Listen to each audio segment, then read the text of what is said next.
Vamos começar indo direto para o Rio de Janeiro. Está com a gente o Rian Lobo. Ontem o Rio viveu uma operação, conheceu uma operação impressionante pelo tamanho, pelos efeitos, pelo número de mortos. A operação mais letal foi conduzida pela Polícia Civil.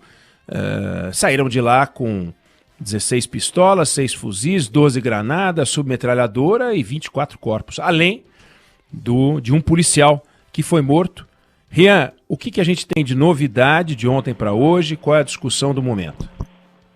Paneg, 16 dos 24 homens que morreram durante essa operação da Polícia Civil ontem no Jacarezinho, zona norte do Rio, já foram identificados pelos familiares aqui no Instituto Médico Legal no centro do Rio de Janeiro. Cerca de 50 pessoas estão na unidade nesse momento, um dia após a ação, aguardando a liberação dos corpos.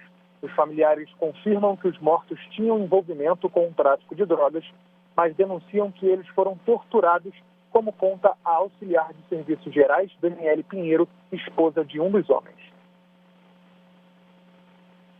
Ele estava encurralado aqui, os policiais estavam dando tiro atrás, o de trás já estava morto e ele só tinha sido baleado na perna. E ele ficou ai, e a gente só da janela vendo. E quando chegou lá, eles foram lá e deram mais outro tiro para matar.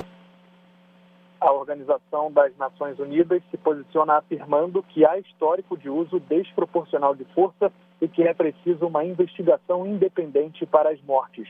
O Ministério Público abriu uma investigação para apurar se houve irregularidades. Bom, esse caso é um caso muito sério, tem que ser investigado, não há a menor dúvida disso, como todos os casos em que envolve morte. É preciso, no entanto, que a gente faça uma discussão aqui, digamos, não vou dizer mais ampla, mas oportuna. No ano passado, em meados do ano passado, o ministro Edson Fachin, depois referendado pelo Supremo Tribunal Federal, tomou uma decisão dizendo que estavam proibidas as operações policiais no Rio de Janeiro, nas comunidades, durante a pandemia. Apenas seriam autorizadas aquelas em caráter excepcional, desde que tudo defendido por escrito e com cópia para o Ministério Público Estadual. Assim foi decidido. O plenário virtual confirmou, vozes discordantes Alexandre de Moraes e Luiz Fux. O Alexandre de Moraes disse, olha, a ausência de operações policiais por um período prolongado poderá fortalecer o crime organizado e dificultar o trabalho de combate ao crime. Ou seja, se a gente não for fazer as operações na quantidade que a polícia entende que é certa, corre o risco de você chegar lá e ter uma estrutura mais forte, mais sólida te esperando. Tomada essa decisão, que ela é bizarra, do Supremo Tribunal Federal, a realidade não mudou. O tráfico de drogas não parou de fazer tráfico de drogas porque tem pandemia. Então, a lógica do Supremo Tribunal Federal, lá do ar-condicionado, lá das capinhas, é a mesma lógica intervencionista que o Supremo Tribunal Federal toma para tudo. Tem que fazer o censo. Eles decidem tudo. Intervencionismo. A autoridade encarregada de decidir se deve ou não fazer uma operação no Rio de Janeiro. Se a operação é policial, é a polícia. Se a operação é sanitária, são as autoridades de saúde. Não pode definir o Supremo Tribunal Federal quantas vezes a Polícia Federal deve subir, ou a Polícia Estadual, Civil, aliás, que foi o caso dessa, Polícia Militar, ou até a Polícia Federal. São as polícias que devem definir. E se houver exagero, aquilo deve ser investigado. Então este caso tem que ser investigado não porque ele se enquadra ou não se enquadra nas ordens dadas pelo Supremo. Aliás, se enquadra. O delegado fez questão de frisar. Fizemos a comunicação por escrito, o Ministério Público estava ciente da operação. E, no entanto, tem lá 24 corpos. Ou seja, a ordem do Supremo Tribunal Federal não evita que ocorram mortes. E aí, a gente está misturando as coisas. E a gente não pode misturar as coisas. Não podemos tirar o direito, que é obrigação da polícia, porque são os órgãos de segurança os responsáveis pela segurança, não é o Supremo Tribunal Federal. Então os órgãos de segurança têm que ir lá e precisam ter a responsabilidade pelo sucesso, pelo fracasso. E tem que responder. Morreu? Responde. E tem que responder de verdade. Obviamente, a investigação tem que ser independente, óbvio. Não pode ser o colega que vai investigar. Não pode passar pano, não pode deixar que morram 24 pessoas se não era para morrer ninguém. Agora, não dá para dizer com este grau de informação que a gente tem hoje que não era para morrer ninguém.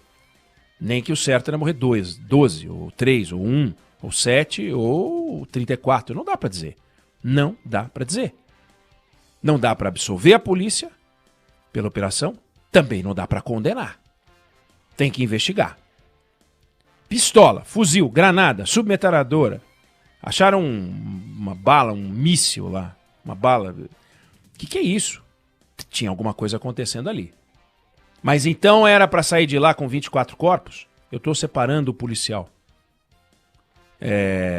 Que infelizmente foi morto durante a operação.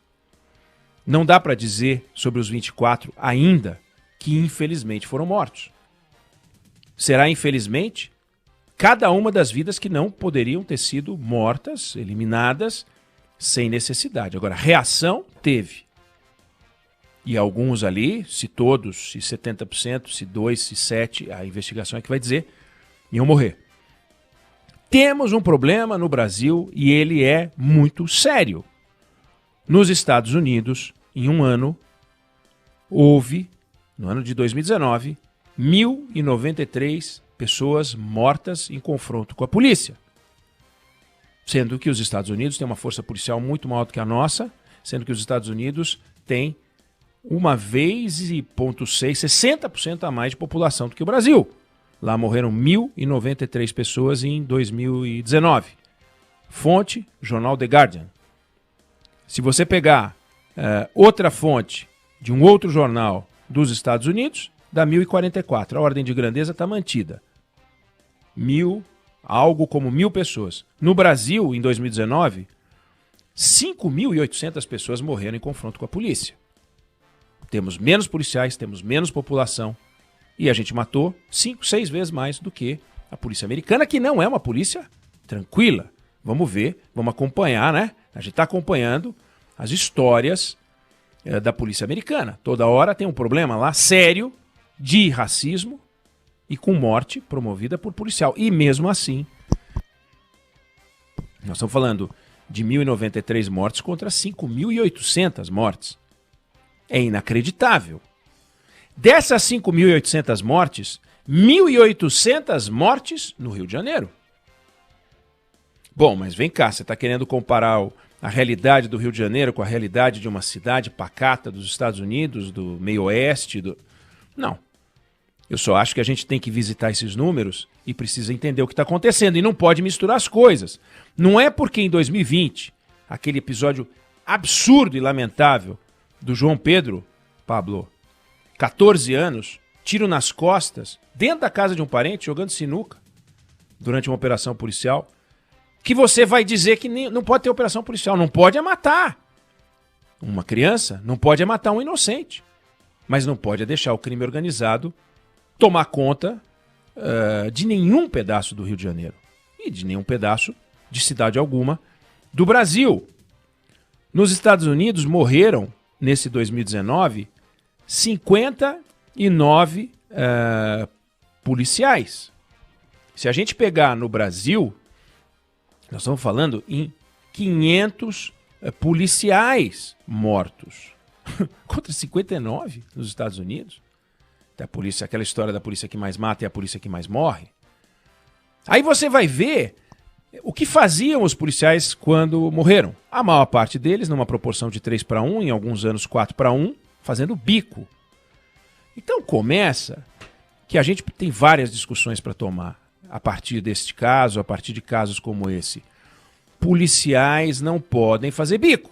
Aí paga-se para o policial um salário que praticamente o empurra para o bico. Isso é um absurdo. É uma violência que o Estado promove, patrocina, finge que não existe em cima dos policiais. Não pode fazer bico. Não devia poder fazer bico. Mas faz. Também ganhando o que ganha, faz bico.